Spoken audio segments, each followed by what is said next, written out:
Well, what brings you in today?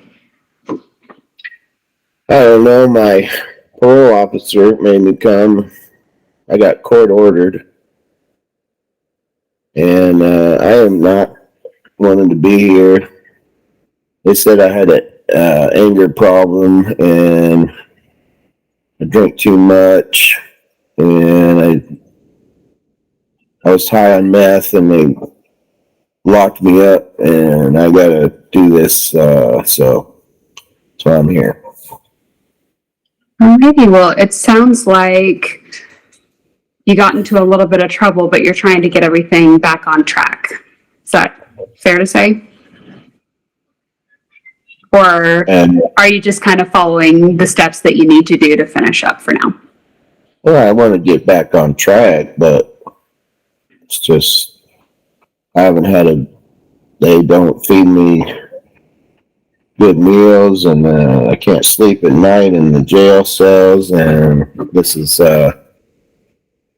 hasn't been fun for me. So I don't know what you need to know or what we need to do to get over it, but I'm here because I have to be here. So what do you Well, want to know? I think I'd like to know what I can do to help you out because it sounds like you're having some trouble with sleep. And it sounds like with your court order, you probably need to address some of the drug use at some point.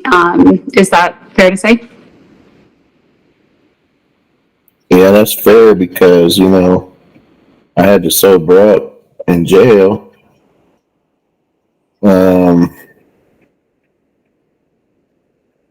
And I don't know. I guess I got to do this to get out on like parole to be able to be eligible for it. And they want me to talk about my problems and what got me here.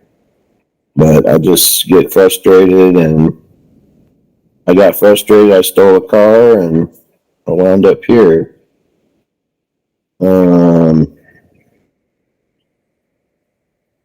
There's not really much more to say. I told him I pled guilty. I was like, yeah, I stole it, but I was pretty high at the time. Um, I had to get out of town. My girlfriend was giving me all kind of problems, and my mom was yelling at me. I just felt anxious, and I didn't want to hurt anybody, so I guess I just hurt myself. Well, I mean, not wanting to hurt anybody is definitely a good place to start. Can Yeah, you I tell me tried a to. little bit about your home life? Who do you live with? You mentioned your mom and your girlfriend. Tell me a little bit about what things are like at home. Well, I lived with my mom, and then my girlfriend lives with me and her, and they get along, but they kind of pick on me sometimes. They tell me to do things. I don't want to do them. I'd rather just hang out by myself or with my friends and just have fun. But then it just made me so mad picking on me all the time. I had to just leave, and I wasn't thinking clearly, so I took one of her friends' cars and just left to remove myself from the situation. And that seemed to work out pretty good. I was having fun, and then the cops pulled me over, and that was it. I felt good, getting out of there. I think Is I that, just get sorry, overwhelmed. you felt a little Oh, overwhelmed? yeah. Yeah. Once you're released, are you planning to go back home?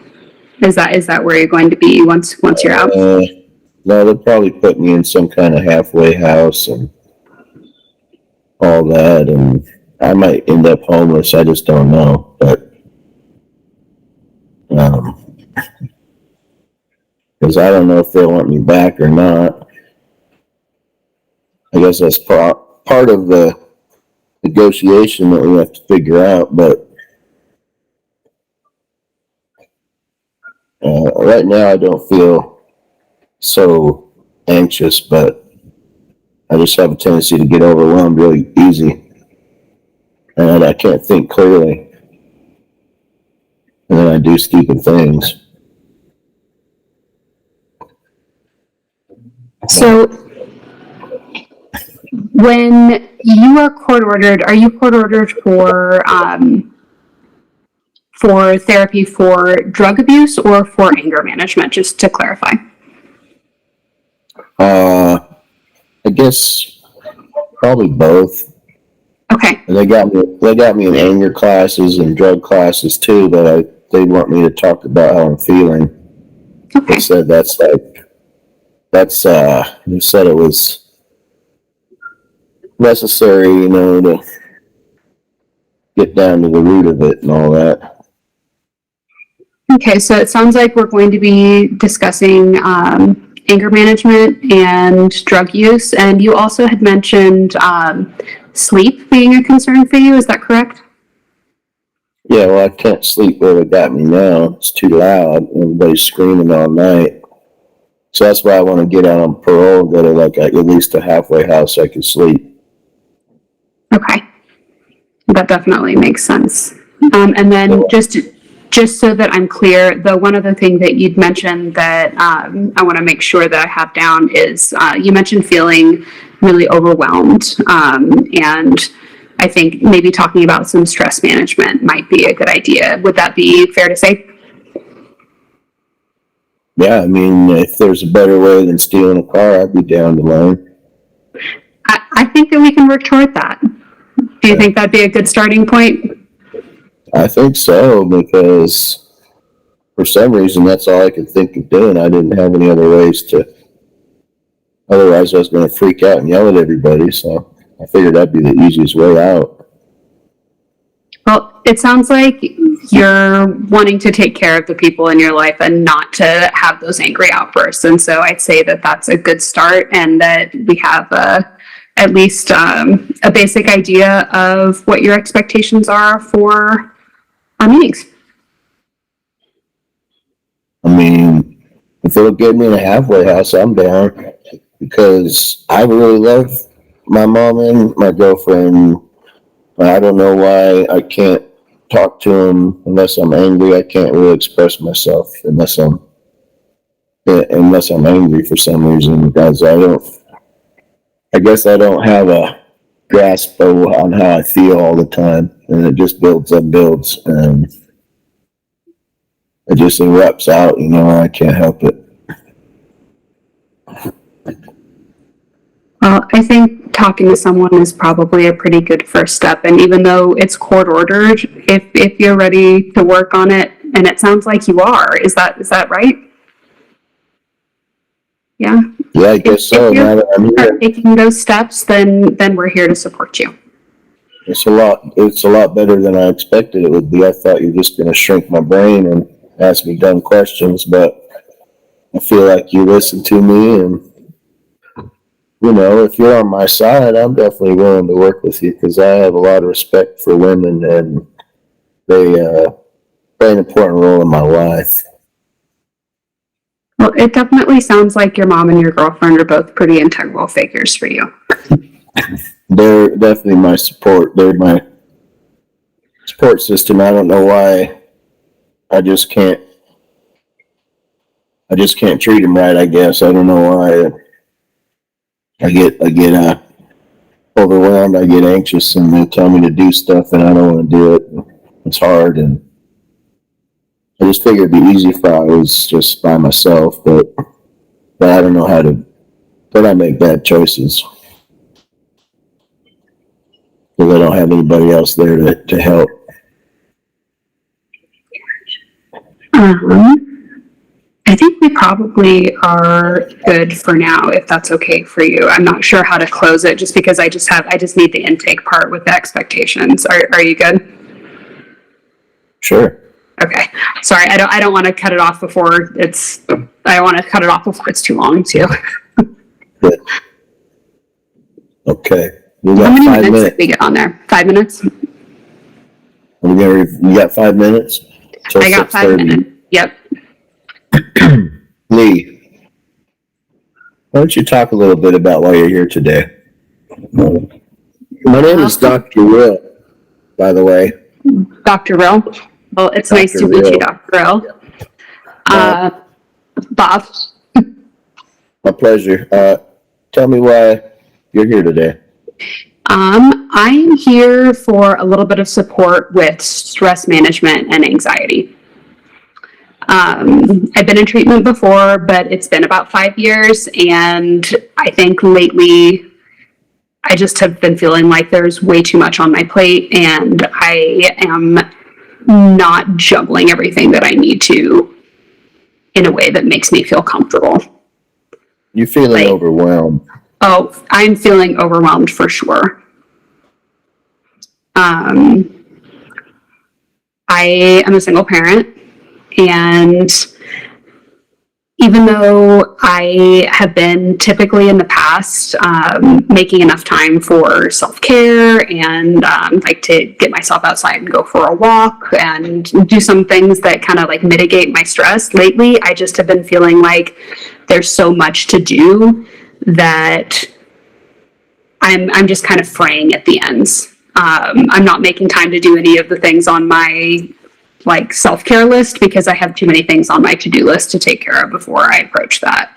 And so I definitely would like to figure out a way to manage my stress a little bit more accordingly, because I'm starting to have like physiological effects from my stress. Stress management is a priority for you. Yes, for sure. We can work on some stress mitigating techniques and set some goals for you as far as your stress level. What would you say your stress level is right now on a scale of 1 to 10, where 1 is none and 10 is excruciatingly? I mean, I have a place to live. I have food to eat. Like, I'm not in a war zone. So, like, if I put, like, the most ultimate stress like that, like being unhoused, not having anything to eat for me or my kids, being somewhere that feels dangerous, like, I'd put that at, like, a 10. I'm not anywhere close to that. What would you say? Give me a number. I would say I never get down below a 5. Okay, so you're about 6 to 8 I'd say most like of the time? 6 or 7 most of the time. Like, there's not much relaxation happening. I can't sleep, but I'm too tired to be productive. You're having trouble sleeping. Mm-hmm. Do you remember a time when you were below a 5? Is there a certain period or a certain event? I mean, I do tend toward being like more of an active person, and I think that sometimes goes hand in hand with a little bit of like nervous energy. But I think that, I don't know, maybe 2 or 3 years. Mm-hmm. What was happening when you were below a 5? You recall? Well, I wasn't, well, actually, no, it was probably longer than that ago now that I'm thinking about it. What about Maybe your 10 years? relationship? 10 years. What is your relationship like with your parents and your family? Well, my dad died a few years ago. My mom and I were his caretakers. He had a condition kind of like Alzheimer's. It's called cerebral angiopathy. And we were his caretakers while he was ill. And my mom and I are really close. But I do think some of my stress comes from the fact that she's ill right now too. And I think the prospect of not having her in my life is definitely pretty daunting. But not just that, like, I worry about having to be a potential caregiver for her too, while I've got all this other stuff on my plate and all this other stress. And like, I definitely want to be there and supportive, but I don't want to, I don't want to juggle another thing right now. I know that if I do that, I'm going to have to drop something else. Do you have any other significant relationships that currently as romantic relationships, or are you single? No romantic relationships. Not for a few years. I'm divorced and happily so. I'm close with both of my kids, but I don't really have any other relationships. You said it's been about 10 years since you were stress-free, and you had in the past had therapy, or what was that? Can you tell me a little bit more about what happened? Were you diagnosed with any anxiety issues or anything like that? No, I'm not diagnosed with any anxiety issues. I do have ADHD, and like I said, a lot of energy, a lot of nervous energy, but I've never been diagnosed with anxiety or depression or anything like that. And I think even though I've been in therapy before, like it's not been for anything other than just like talk therapy to talk through my own thoughts, and never really like any sort of tools. What are your expectations as far as we came here today, and what can we look forward to in, say, 4 to 6 months? Where do you want to see yourself? I mean, ideally, I want to see myself succeeding without feeling like I'm drowning all the time.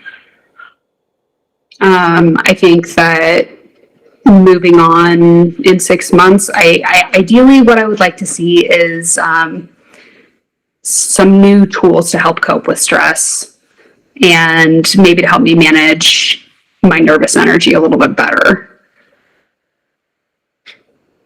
Yeah, and how to cope with stressors that are in the future kind of facing you down. Your mother is a strength right now, and yep, that's probably stressful to know that she's not always going to be there. So can we find a strength that within yourself you can use your resources to, as you're saying, frame your situation. You're not in a war zone, and there are a lot of good things going on, so I think we can tap into that and help you out. Most definitely find a little bit more peace. That is exactly what I'm looking for. Okay, I think we've got a good start, and we'll meet next week for our first meeting. Awesome. Well, thank you, Brian. Or You're Dr. Rill, Dr. Bob. Thank you. Yes.